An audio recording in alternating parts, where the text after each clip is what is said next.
Please subscribe Ito Money Vlog.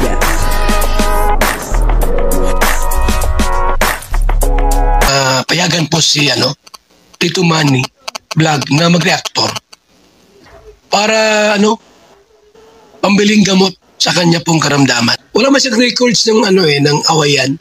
Yan po, si Joy Diwata ay talagang nagsalita na. At dito ay may sinabi po siya, tungkol po doon sa mga baser. Grabe naman kasi itong mga baser na to, Talagang hindi tumitigil, sa pambabas. At ngayon ay nagsalita na itong si Joy Diwata, At gagawin po natin yan ng konting reaksyon. Pero bago po yan, ako muna po bumabati sa inyo lahat ng magandang umaga, magandang tanghali, at magandang gabi sa inyo lahat, mga kapatid. Saan man kayo ng panig ng mundo naroon ngayon, ay mag-iingat kayo palagi at pagpalain kayo ng ating Panginoon.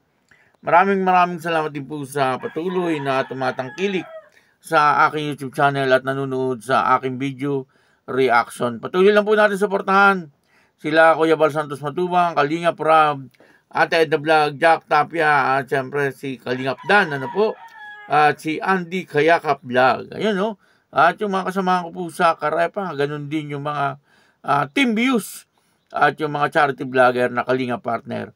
O ito po yung video na kung saan si Joy Diwata ay nagsalita na tungkol po dyan sa mga baser. Grabe naman kasi itong mga baser talagang hindi humihinto. Sabagay, yan na po talaga ang buhay nila. At dyan po sila maligaya. Siguro kapag hindi po sila nakakapambas ay talagang malungkot ang kanilang buhay. Ito po yung video, At ang kabuuan po ng video ito ay mapapanood po natin sa YouTube channel ni Andy Kayakap Vlog. So, mga kababayan, at ito, nabuksan na po lahat ni Joy, na-unbox na po, kasi ito nga po na sinabi ko, nakapag-bait dumating sa akin, basta hindi po para sa akin, hindi po ako nag-unbox po talaga niyan. Ngayon, Joy, anong masasabi mo, Joy, sa natanggap mong ito na ngayong araw na ito, Joy? Masaya po kasi po, mayroon na po akong gamit po sa sa nursing, tapos may mga gamit po din para sa inyo, para kay la mama, para sa akin po. Thank you so much po sa Tita Lynn from USA po. Thank you so much po sa pinadala nyo po para sa amin. Hindi lang po para sa akin, para sa family ko rin po at para sa inyo po, Kuya Andy. Thank you so much po. Ayan po mga kababayan, kaya po maraming po salamat. Walang iba po nga po kundi kay ma'am, from USA. Ayan. At ayon sa akin kasi sinabi Joy sa akin, meron pa raw yan mga kasunod nga. Oo. Kaya sunod pa daw yan. Ngayon, Joy, ano gusto mo may paabot sa mga tao na talagang sumusuporta at nagmamahal sa iyo, sa pamilya mo? Palagi po akong thankful at nagpapasalamat po sa lahat po ng sumusuporta po sa akin, sa amin pong family, sa Danjoy, sa Team Kalinga po. Thank you so much po sa inyo po sa walang sawang pag-support niyo po sa amin. Thank you so much po sa inyo. God bless po. Ayan. Ngayon, Joy, yun po mga kalingap na pinaabot ni Joy. Ngayon, Joy, anong gusto mo naman may paabot sa itong mga nagdaang linggo ay napapansin ko at marami naman nakapansin talaga niyan na dumami na naman yung baser, Dumami na naman sila. Anong gusto mo may paabot sa kanila? Yung nasa kalooban mo? Para sa akin po, siguro po, unahin po natin yung sa sarili po natin. Kung hanggat maaari po, wag po tayong magbitaw ng mga masasakit na salita or syempre kung may napapansin man po tayo sa tao po na mali or hindi maganda, pwede naman po nating i-correct yung tao na in a good way. Tama. Hindi po yung nag-spread po tayo ng hate kasi parang nag-spread po kayo ng negativity sa sa team po ng Kalingap. Kaya yung goal lang naman po natin is yung yung makapagtapos po yung mga beneficiary ni Kuya Rab. Syempre po, support na lang din po natin kasi hindi naman po wala naman pong perfect na tao po. Kaya yun po, lahat naman po nagkakamali at natututo naman po yung tao sa pagkakamali nila. Kaya yun, tama nga po, wala naman pong perfect. Sabi nga po nila, yung pag hindi ka nagkakamali, hindi ka matututo. Hindi ka matututo. Tama. At hindi mo tinatry yung best mo para matuto. Yun. Kaya okay lang po magkamali. Ayan. Kung nagkamali man po, punayin po natin nang hindi yung nakakasakit tayo ng damdamin ng iba. Yun, oo. Yan po ang pinaabot ni Joy na pahiwatig sa mga nagdaang itong nambabas kay Joy, no? At hanggang sa ngayon, may pailan-ilan pa. Ngayon, Joy, ang gusto mong may parating, siyempre, unang-una, kaya Kuya Bal, kay Atid na kay Kalinga Prab. Ano po, thank you so much po. Thank you so much po sa Team Kalingap, kila Kuya Val, kila Tita Edna, kila Kuya Rab, kila Ate Jack.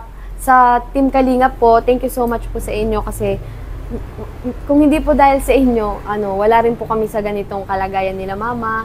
Hindi po ako nakakapag-aral ng dire-diretso po, ng kapatid ko. At namomroblema po kami nila mama kung saan kami kukuha ng pang-tuition. Ngayon po, magaan na po yung pamumuhay po namin. Ayun po, palagi po akong thankful po kila Kuya Rab, kila Kuya Val, kila Tita Edna, kila Ate Jack, sa buong Team Kalingap.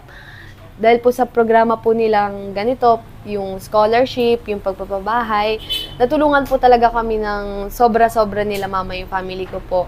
Lahat naman po tayo natutulungan. At ayun po, sobrang thankful po ako kasi ito po, nakakapag-aral ako ng dire-diretso, hindi po kami namomroblema ni mama, kung saan kukuha ng pan-tuition. Tama. Nakakapag-aral din po yung kapatid ko, at yung mga expenses po namin araw-araw is napupuna na po namin. Yun. Thank you so much po sa Team Kalingap. Yun po, maliwanag, na dito po ay nagsalita si Joy Diwata. Pero bago po yan, siyempre, dito po ay may dumating na napakaraming pagpapala na naman, o kaya ay blessing dito kay Joy Diwata. Hindi lang po si Joy Diwata, maging kay Andy Kayakap, si Kalingap Dan, meron din. At maging doon po sa kanyang pamilya na po. At syempre, tuwan-tuwa naman po itong si Joy Diwata kasi hindi po siya nakakalimutan ng kanyang mga sponsor. At syempre, una sa lahat ay yung ating Panginoon, na siyang nagbibigay sa kanya talaga ng pagpapala. At dito ay makikita po natin na talagang tuwan-tuwa etong si Joy Diwata. Kahit sino naman po, pagka may dumating po na ganyang karaming package, ay talagang matutuwa, At hindi lang daw po yan, meron pa po yatang kasunod yan, Sabi po ni Andy Kayakap Vlog, po. At ang isa pa po rito ay, bagamat meron si Andy Kayakap Vlog na para sa kanya, pero hindi niya po binuksan, yung package, Bagamat ito'y nakapangalan sa kanya, hindi niya po ito binuksan. Talagang dinala niya muna kay Joy Diwata, upang sa ganon si Joy Diwata po ang magbukas dito sa package na ito, At ako po ay saludo, doon po sa ugali ni Andy Kayakap Vlog, sapagkat nire-respeto niya, marunong po siyang rumespeto, sa kapwa, kasi yung pong ginagawa niya ay isa po yun na maliwanag na pagrespeto, po kay Joy Diwata, kasi alam niya po na yun ay nakapangalan lang sa kanya, pero alam niya yung mga laman nun, bagamat meron siya, pero ang karamihan nun ay kay Joy Diwata, po. At yun na, dito po ay medyo na-interview ng konti ni Andy Kayakap Vlog etong si Joy Diwata. Una, doon sa pagpapasalamat ni Joy Diwata, doon po sa mga sponsor, at mga talagang sumusuporta po sa kanya. At yun, narinig naman po natin yung pagpapasalamat ni Joy Diwata na talagang labis-labis ang kanyang pagpapasalamat, doon po sa taong tumutulong sa kanya, maging sa Kalingap, po. Talagang sabi niya nga po sa ngayon ay hindi na po sila masyadong nahihirapan sa buhay. Kumbaga ay nakaalwan-alwan na po talaga. Kung dati namumblema po sila sa pang-araw-araw nilang pangangailangan, at ganoon din sa pambaon or tuition fee, po. Pero ngayon ay hindi na, kasi naandyan po ang Kalingap na talagang umaalalay po sa kanila, po. At doon sa mga sponsor na talagang hindi nagsasawa na tumulong, po, siyempre dito kay Joy Diwata. At nagsalita din po siya, tungkol po doon sa mga baser, po. Sabi po niya ay okay lang naman daw po na itama yung pagkakamali ng isang tao, pero yung pananalita daw po ay dapat yung sa good way naman. Tama naman, po. Hindi yung babanatan mo na lang ng talagang minsan kasi mga baser wala pong yan wala pong pakialam kung makakasakit po yung mga yan. Kasi kapag nakikita po nila na nasasaktan yung isang tao na kanilang sinasabihan, ay tuwan-tuwa po sila. Kaya yung pakiusap ni Joy Diwata, sana yung maganda naman na pamamaraan, yung magandang pananalita. At pwede naman pong ituwid yung pagkakamali ng isang tao sa pamamagitan po ng magandang approach. Hindi po yung babanatan kaagad. Pero, siyempre, alam naman po natin lahat na yung mga basher ay talagang malabo na po na magbago yung mga yan. Para sa akin siguro magbabago lang po yung mga yan pag sila ay inabutan talaga ng karma. Nandun po makikita natin na nagbabago sila.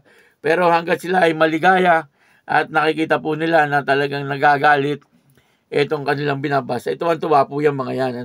Sabagay, si Joy Diwata hindi nila magalit, At bihirang-bihira po yan talagang magsalita, tungkol sa mga basher dito. Kung hindi lang po siya na-interview ni Andy Kayakap, hindi po yan magsasalita, At hindi po yan makikiusap dito sa mga basher na ito, Ako sa tingin ko, sa mga basher, wala na pong pagbabago yung mga yan.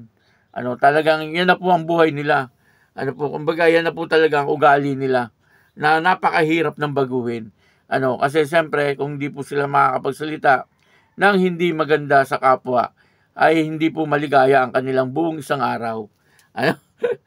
Kaya kailangan makapagsalita po sila ng hindi maganda o kaya makapang-bash upang sa gano'n ay yung araw nila ay buo at sila ay maligaya.